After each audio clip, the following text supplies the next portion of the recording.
Okay, let's get started. Hey ladies, welcome back to the show. Today we're going to talk about self-limiting beliefs and how they can prevent us from achieving the health goals that we desperately desire to make. We will review what limiting beliefs are, some of the more common limiting beliefs that we all have, how limiting beliefs can deter our growth, and some ways to challenge these beliefs.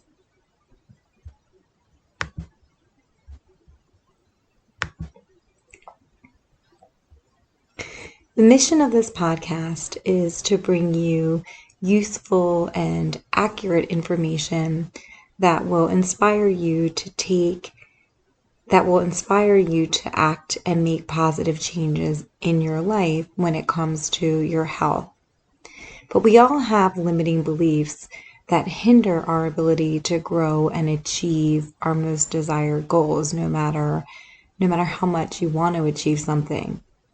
Because of these beliefs, no matter how badly you want something, it really might not be possible to achieve until you can identify and change your surrounding beliefs.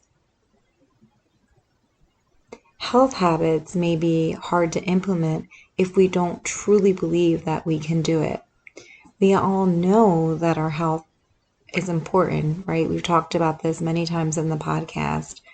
And I think for a lot of people, we know what to do. It's just the action of how to make something happen. So we all know that our health is important, but we may be carrying around old beliefs that actually prevent us from making the changes we desire when it comes to our health.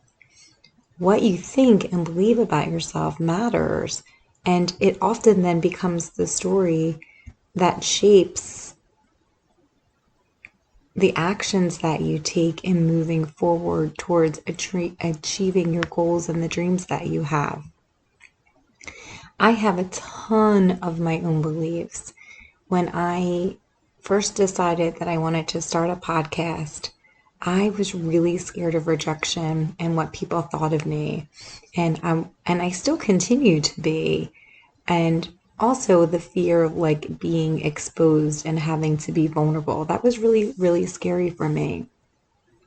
So the idea and this desire that I had to do this podcast sat for many months because I was scared and I had all these beliefs that I didn't think that I could do it.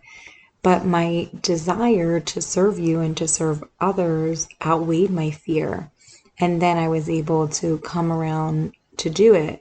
But I had to really challenge myself along the way and the limiting beliefs that I have, such as maybe not being good enough or smart enough. I had to challenge that to get the podcast published. So that's why I want to talk about limiting beliefs. I think when it comes to health, again, I think that it sounds so crazy, like if you want something, then you can just make it happen. I think there's a little bit more of a complexity to that thought. And I just wanted to kind of explore the idea of limiting beliefs since I've encountered them in my own life. And I wanted to kind of, as I've explored this, I wanted to kind of teach you what I've learned, but in no means am I an expert. So if this is something that you feel like you need further exploring on, then certainly seek out a therapist to help you with that.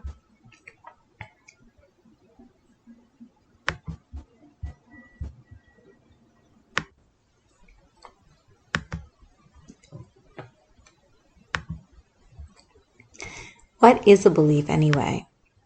A belief is a sort of an acceptance of what we think to be true.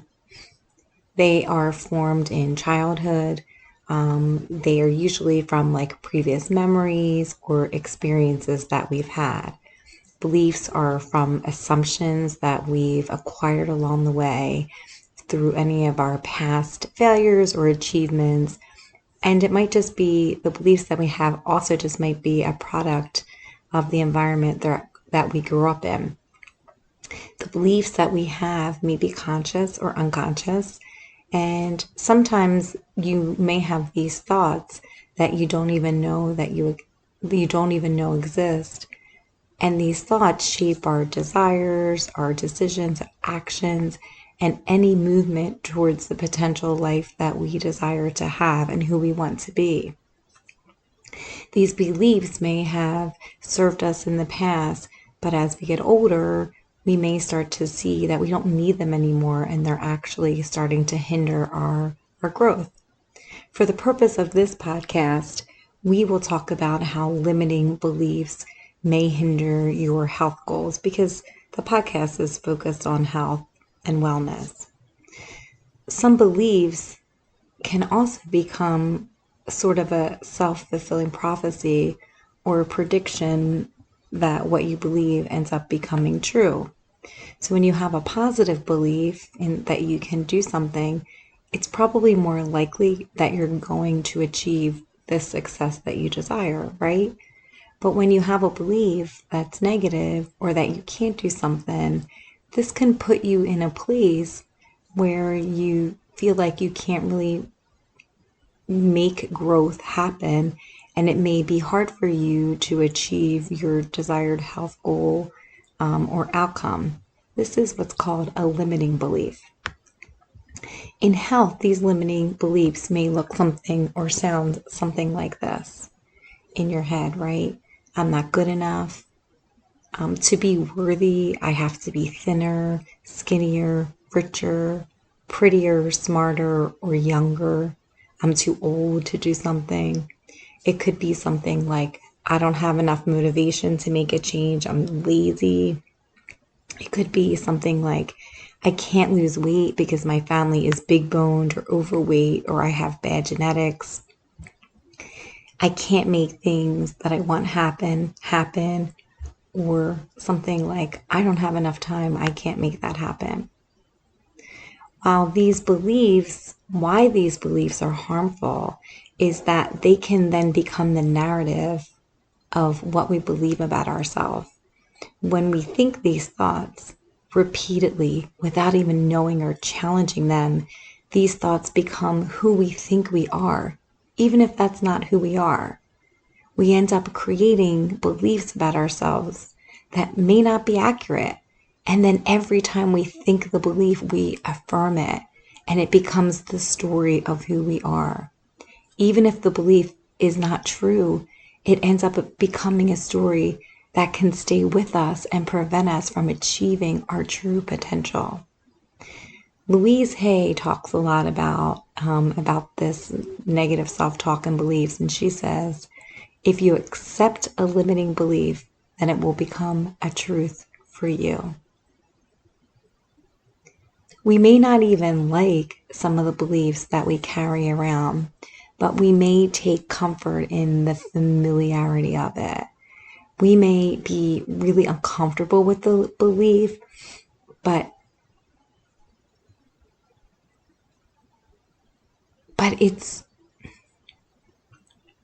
we may even be more uncomfortable with changing the belief than the belief itself, no matter how much we dislike the belief. So, for example, I struggle with anxiety. I've had anxiety in my whole life. There's sometimes that I know that I'm saying things to myself that are making that anxiety worse. And I've been in therapy for years.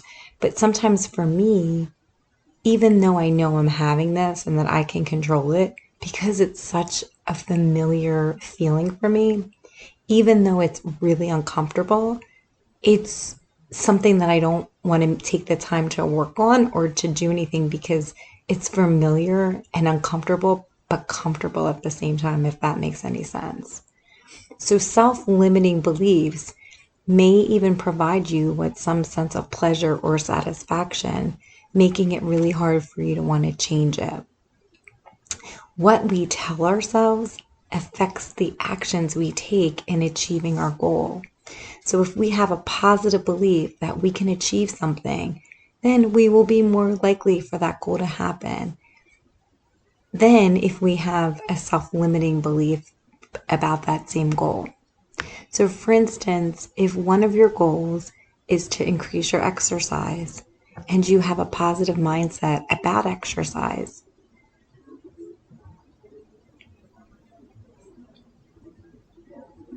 I'm going to redo that last sentence.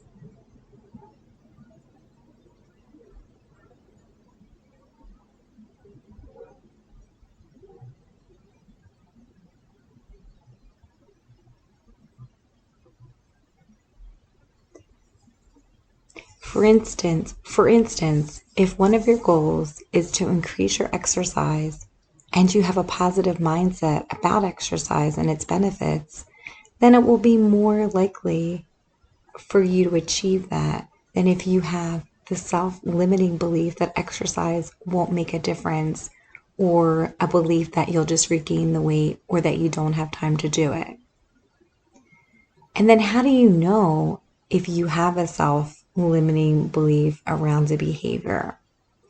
Oftentimes, these beliefs, if you don't know it, it may manifest itself in ways such as you're making excuses to not do the behavior that you want.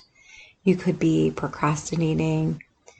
You might be trying to do the behavior perfectly, so you're having a perfectionism that's limiting you from actually making the goal happen. You could be complaining about it or having some negative self-talk about it. And then also you could display something like constant worrying about the behavior.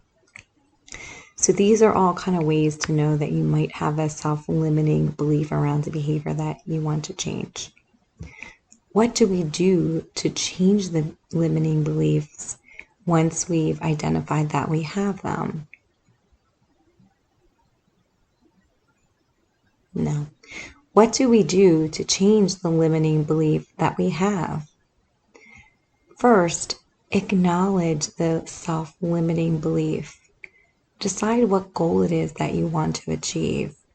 And then what are some of the thoughts that you have surrounding this goal that are negative, that are going to probably hinder you from achieving this goal? List the belief on a piece of paper and then acknowledge why you need to believe this. What does the belief do? Is the belief something that served you in the past and you don't need it anymore? So the first thing is just to acknowledge it.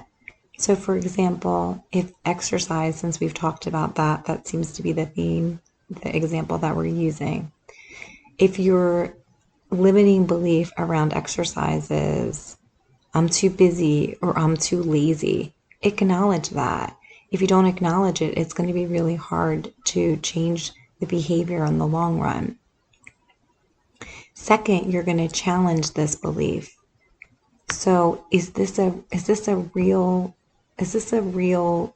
belief real, first of all, and then challenge it. Put as much doubt as you have in this belief. The more evidence that you have to go against this belief, the more likely you are to be able to see it as a belief that's just limiting you. It's not true. It's just something that you've told yourself is true and that you've believed it all these years. And then also list the consequences of not changing this belief. Really see the pain of what this belief is causing you, and how it's causing you to stay the same and not make the change that you really desire. So an example is, instead of being too busy or lazy to exercise, challenge that belief. I can make time to exercise. I've made time to exercise in the past. And then what's the consequence of not doing the exercise? If I don't exercise, then it will be hard for me to feel good, become stronger, and then lose the weight I desire. So we've talked about acknowledging the belief, challenging the belief, and then the last part of this, the third thing, is creating a new belief.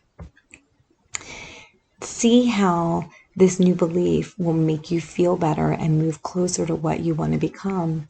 And then visualize and imagine yourself achieving this goal. In creating this new belief, really figure out and see how it's going to get you to be the person that you're trying to become.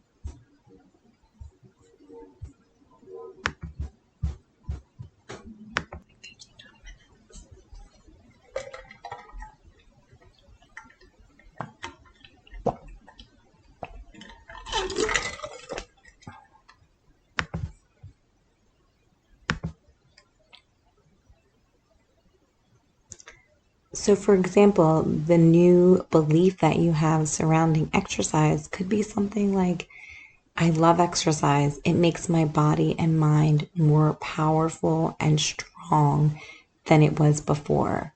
And then practice saying this new belief out loud.